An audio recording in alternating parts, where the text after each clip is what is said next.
Hey, I'm Jonathan Martinez. Maybe you know me, maybe you don't. Maybe you just found this video. Somebody sent it to you. You found it in a search. I don't know. But if you're here, I'm going to be telling you a story telling you my story. Um, this is a video, the first video of a series that I'm going to be doing, where I'm going to record a video each week.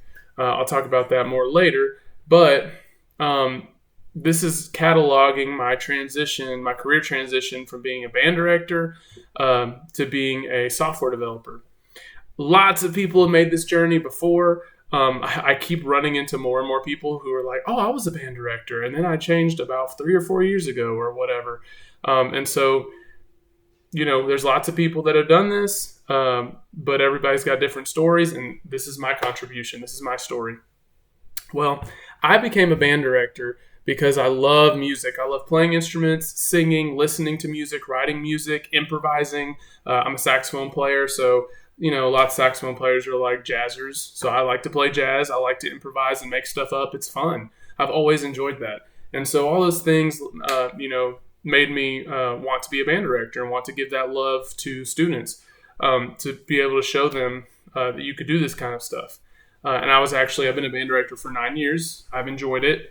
But I started out at a school, the first school I started out at, I fell in love with that program because it was broken. When I got there, it was very small. The guy before me had really messed up that program. And so I was fortunate to be able to start at ground zero. Like, it had already been torn down. And so I was building it back up. Now I did that.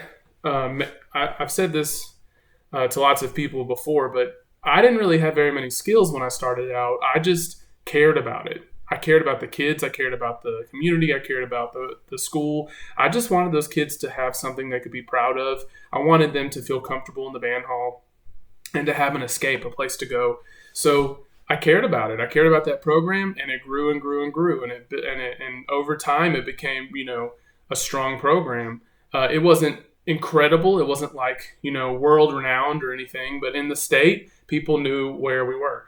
And that's a big deal. That was exciting. But towards the end of my time there, I went and started my master's degree in music education, and I found out that I did not know very much about teaching band. Like, there was a lot of skills that I was missing, a lot of skills that I needed to get from constantly seeing somebody do it, like from having mentorship. And so I developed some skills while I was getting my master's and while I was at that first school, but I realized I can't take this program very much further with my current skill level. Now, there's some other things that, made me want to leave as well, to change jobs, but that was a big contributor. I knew that I couldn't take those kids very much further, and I was like, and I'm going to be cheating them if I stay here and I don't develop anymore. So I made the decision to leave and go to a school out in East Texas.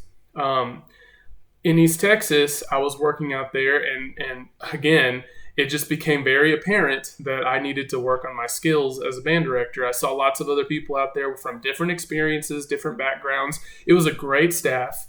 I really enjoyed working with them. But we worked lots of hours. Like, I was working at the high school, I was working at 3 middle schools, all on the same day. And so I'd see 600 or 700 kids a day, like all band students. I'd see different band directors everywhere.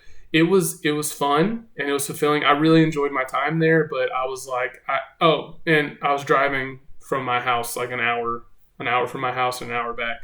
So all that together made it really difficult. My son was growing up super fast, and I was like, this isn't working. I think I want to be a middle school band director, and I also want to go somewhere where I can have some stability, be one place where I can, find a good head director who can help me and teach me and all that stuff. And so that led me to looking in the Dallas area. In the Dallas area, I found a dream job, and it was super exciting. My family moved out here, and it was exciting. I was so excited. I was so thrilled. In fact, for the first little more than half a year, I had imposter syndrome. I was like, I don't know why they hired me. They made a mistake. They should have hired somebody else. I don't know what I'm doing. But the program grew, and it was getting, it was already strong, but we were doing things, we were getting through stuff. I was learning a ton. I learned so much last year and this year, but I was learning so much. I was having fun. I was busy. It was very fulfilling and very demanding. And I learned a lot about teaching and about myself. So things were going pretty well with this career as a band director until March 2020 when COVID-19 came on the scene and we all went home for spring break, which then turned into a quarantine for 2 or 3 months and then the summer. So it ended up being like a 5-month, not really a break, but kind of. So we were home for all that time. During the quarantine, I started thinking and reflecting. I had all this time to just, think. And so I started seeing things and noticing things that I hadn't seen before because I had been so busy. My marriage was suffering. All that time away from my spouse was difficult for us. My son was growing incredibly fast, which I know children grow fast, but I was missing a lot of stuff that I didn't want to miss. I felt like life was passing me by. And I knew that this next year would be different. It might not be as demanding, but I always knew that it was going to go back to that. If I wanted to be in a successful program, I was going to have to put in a lot of time. And unfortunately, being an educator, you don't really get reimbursed for that time as much, So things were going pretty well at the job, and then I started reflecting on all this stuff. And I realized that I was living a life that wasn't really reflecting the most important thing in my life, which is time with my family. I feel like everybody has some things that are important to them, and then you got to ask yourself, are you doing things in your life to reflect what's really important to you, or no? And so the most important thing for me is time with my family, and I wasn't living a life to reflect that because of my career choice. So I tried to figure out what to do to fix that. I was like, okay, can I work less hours? Can I find another job that's less demanding in the same field, maybe at another school? And I also had realized something else during this time. I had heard lots last year about having the heart of a teacher. Somebody who they pour everything into it. They love it with a passion. And as much as I've always loved my students and I've given everything I could to it, I've never been able to reach that level because I don't think I have the heart of a teacher. I care about kids. I care about their education. But what I really love is music.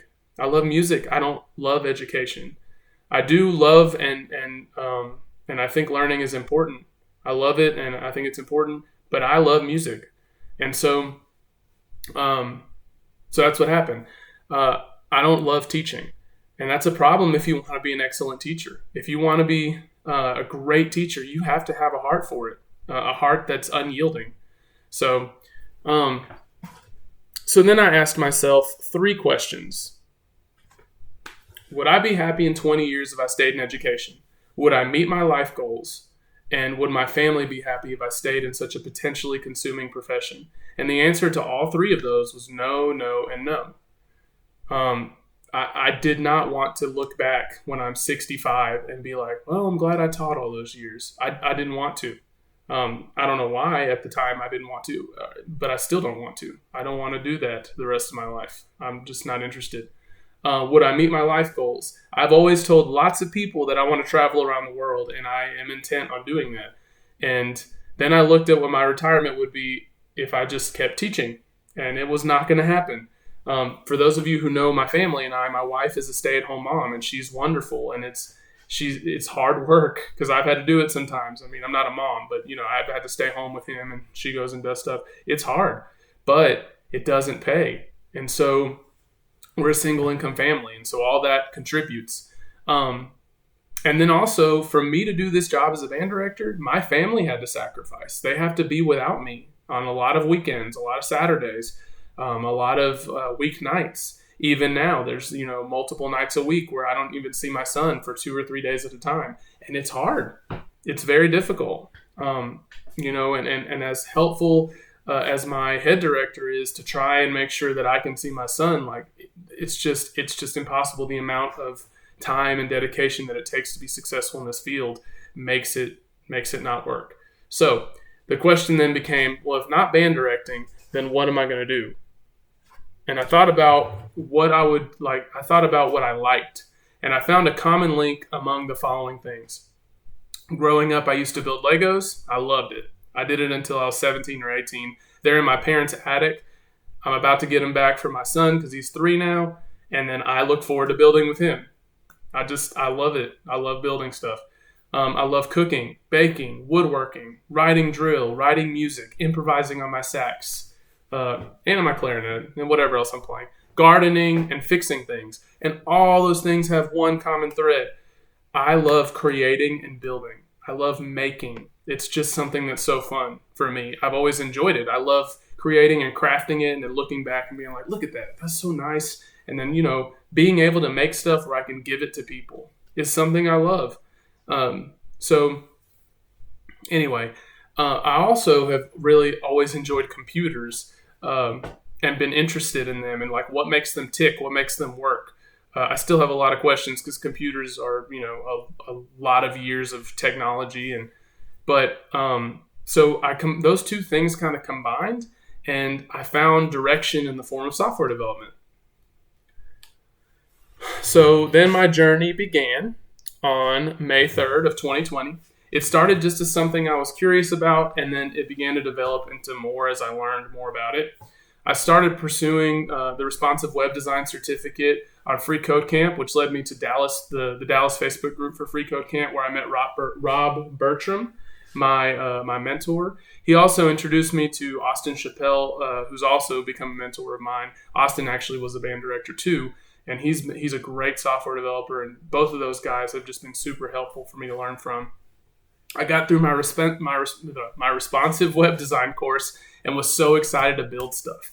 Like, I remember building these really ugly websites from HTML and CSS, and I was like, look, Emily, that's my wife's name. Look, Emily, look what I built. She's like, that looks terrible. And I was like, but I made it. It's so cool.